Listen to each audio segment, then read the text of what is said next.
think in your own life of all the songs you've heard at a certain point in your life that helped you along and bring a smile to your face or would make you get over some negative energy in your life. I think it's a great help to people. We have done some neuroscience kind of research exploration into this. I mean, there is actual scientific proof of the power of music in this way. I mean, in fact, they now have a new study that they're doing with preemies, premature babies in the NICU. They are literally putting tiny little headsets over their ears, and I'm not sure exactly what kind of music they're playing, but they get better faster when this music is played to them.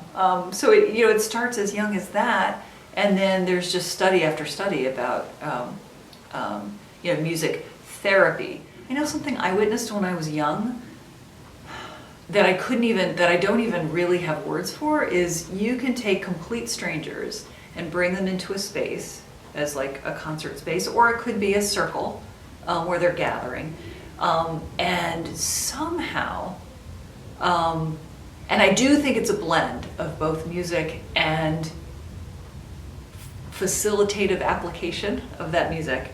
And I think that's true for a staged performance as well as a circle. But you create that kind of environment where people feel safe, engaged, and kind of where their curiosity or their energy is piqued, and they will leave closer together even as a body of people than when they first entered. Sometimes you go through a problem in life, and like I went through a situation with my daughters 15 years ago when they were fairly young, 15 and 13, and they decided that they didn't want to be around me anymore, and they went and lived with their mom, and just definitely shut me out for a long time.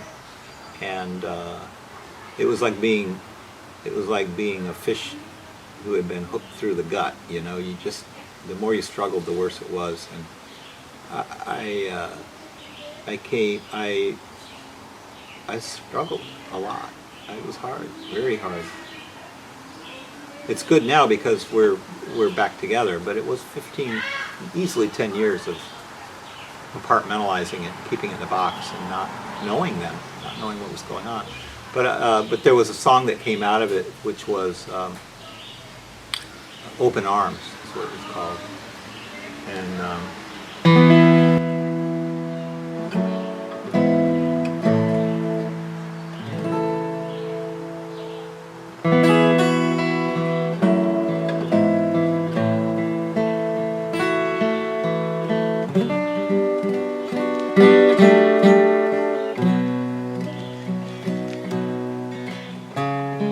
It's been a long time since you've been here.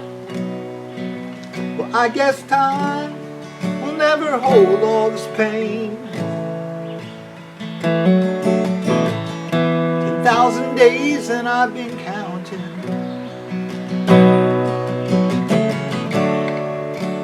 Here I still remain with these open arms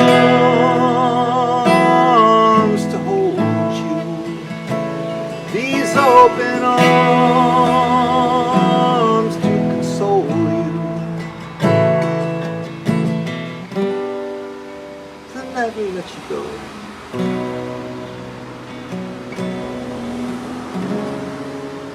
That's the first verse of it that gives you the idea. And it really helped me a lot to realize it didn't matter what wrong had been done to me or that was being shunned at the time, but the open arms idea made me. I realized if they showed up at my door, I would just be in a puddle on the floor, and it would be wonderful. And ultimately, that's what happened. So the song really kind of saved me. My mother was a singer, and she used to sing. I mean, my earliest memories are of her singing and making up little songs and singing commercials and all that kind of stuff. When she had most of her brain cells, she was pretty silly. Can't imagine where I got that from. But as the disease progressed, she would have like just a few brain cells enough to hold bits of music. So the last time I ever performed where my mother was present, I was working with a music partner and we were doing Chiri Bim Chiri Bum, which is a pretty well-known Yiddish song. And then from then on, she would just sing over and over, Chiri Bim, Chiri Bum, Chiri Bim Bum Bim Bum Bim Bum, Chiri Bim, Chiri Bum, Chiri Bim Bum Bim Bum Bim Bum. She could hold that much. And she happily sang it over and over and over and over. So I think that music was definitely therapeutic for her. And I know that it's been therapeutic for tons of residents and facilities that I've played for over the many decades at this point. I've played for Alzheimer's units, sometimes what they call memory units. But I will see a person sitting there, a perfectly healthy person, completely not there, and one song, it will suddenly come alive. The brain has a special place for music. I've had residents who, well, there was one I remember very well who she was lying in a jerry chair. A jerry chair is a type of wheelchair where it's sort of like a bed. It leans back, and she had a little pink stuffed animal and her arm was like this, and she just sort of stared up in the air, and by all intents and purposes, she was gone.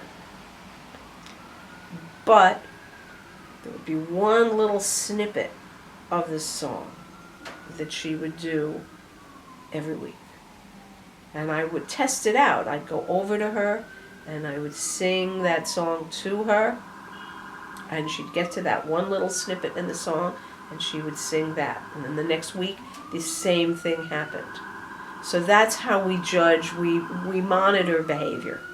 The behavior could be something very simple, like moving a finger in time to the music, or nodding a head even as subtle as this, or maybe they're moving their lips at a particular time, or singing the same little snippet of the song. Those are the kinds of behaviors I pay attention to. I was playing for a group, an Alzheimer's group, and I went into Stardust, which is a very complicated song. And a woman suddenly woke up and sang along every word, the melody perfect, the lyrics perfect, and then went back into her show. Some patients will go to a bedside, the person has been totally comatose, I guess, for several days, will start singing, their eyes will open, they'll start mouthing the words, and all the caregivers go, whoa, they haven't moved in 2 or 3 days. Well, music will do that to you. And well, the one lady that I really remember the most, it was at one of the nursing homes. She couldn't come to our large group performance, but they asked if we could go to her room. I said, sure, we can go to her room. So we walked into her room and she looked us all over and said, you guys better be good. I used to sing in the choir. What do you do with that? So anyways, we started to sing, and she not only sang in the choir, she conducted. She conducted us, not just waving her arms, she was conducting. Well, that was tough to get through, but that was amazing. That was an amazing experience.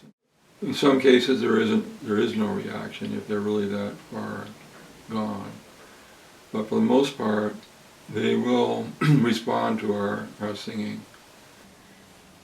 I can always spot the people with a music background because their physical reactions are different.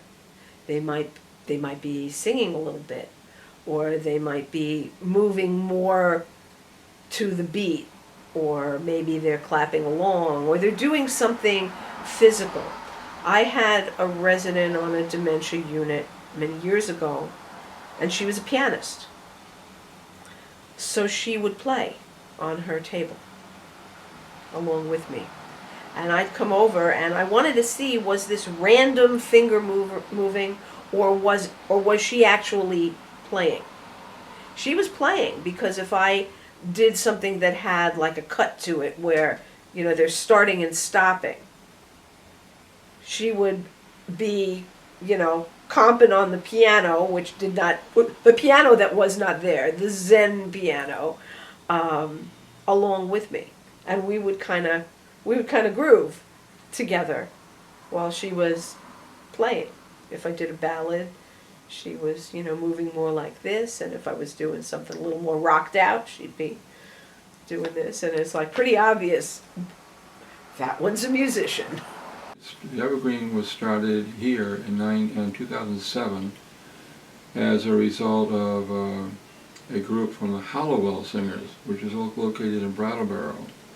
They're a hospice group down there. One of their members got our group started, and so we have about 25 members now, and we rehearse twice a month, and we're, as I said, always on call. The first person I sang to was a lady I knew in my church very well. The second person I sang to was a mother of a colleague from work. I saw what effect it had on the caregivers and the family, and I said, okay, this is a good thing. And so that's how I got involved with Evergreen. We do go once a month to the various assisted living places or nursing homes and do give, we call it a mini concert, to the residents. The music really connects with everybody, brings them out. I've had so many people come up to me and say, oh, that was my husband's favorite song, and he died, and you know, they you know, they cry. And people say, oh, you shouldn't play a song that makes them cry. I said, there's nothing healthier in the world than crying, touching your emotions. It's being alive.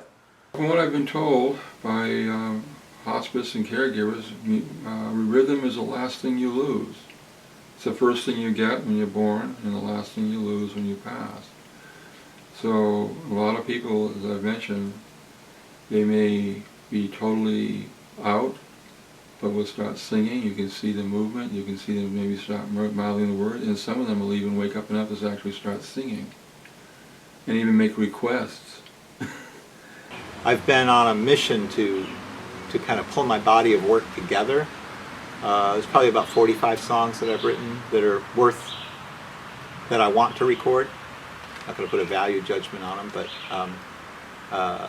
so far I've recorded 25. So I've got about 20 songs left to record, and I think most people know that I have liver cancer, so I don't know how much. I know I have a short period of time left to do that, but it's become kind of a motivator for me to get back in the studio, bring my close associates in, and see how much of it I can get done in the next few months, really. Right now, it is a motivator to have unattended, unfinished business. You know, I have unfinished business to attend to in the songwriting area, and so it is therapeutic in a way because I feel like it keeps me going.